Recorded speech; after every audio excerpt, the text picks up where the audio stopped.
President Uhuru Kenyatta wrapped up the three-day U.S.-Africa Leaders Summit with a meeting with Kenyans living in the United States.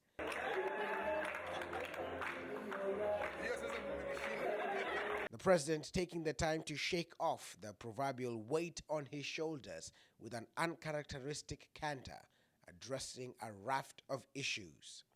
The conflict in Somalia and its link to regional insecurity are major concern for Kenyans abroad. The question posed, is it time to bring Kenyan troops back home in light of the spate of attacks in the country?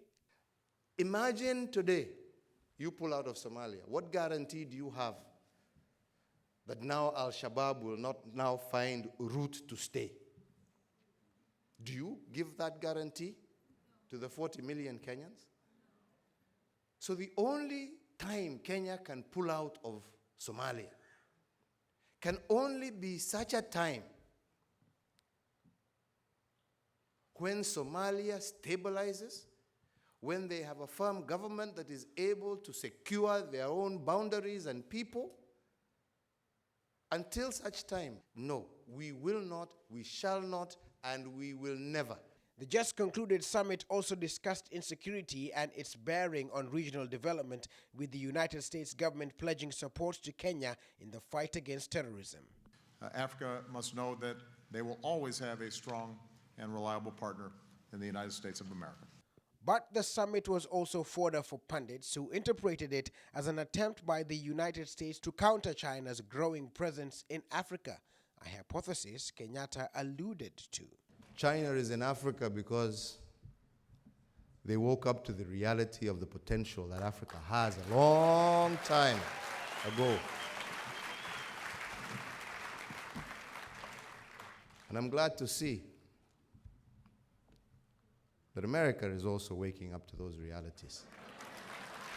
On the political front, Kenyatta criticized the opposition for engaging in confrontational politics.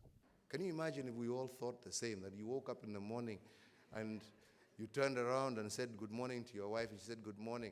You know that little fight and scuffle sometimes you have with your wife makes life exciting. Or with your husband. Huh?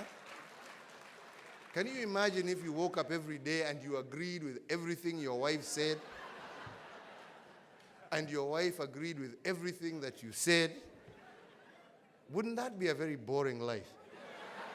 A key sector that has also caused concern has been that of devolution, with arguments and counter-arguments fronted over the commitment or otherwise of the government to the process of devolution in the country. The president's calling for tolerance and sobriety. Niyo, ulikuwa unaishi nyumba pale, ulikuwa umeizoea, unajua pahali panya zinapitia unaziba. We have entered a new house and we have only been living in it for 1 year out of the 49 years that we have lived in another house. We have only just moved into this house.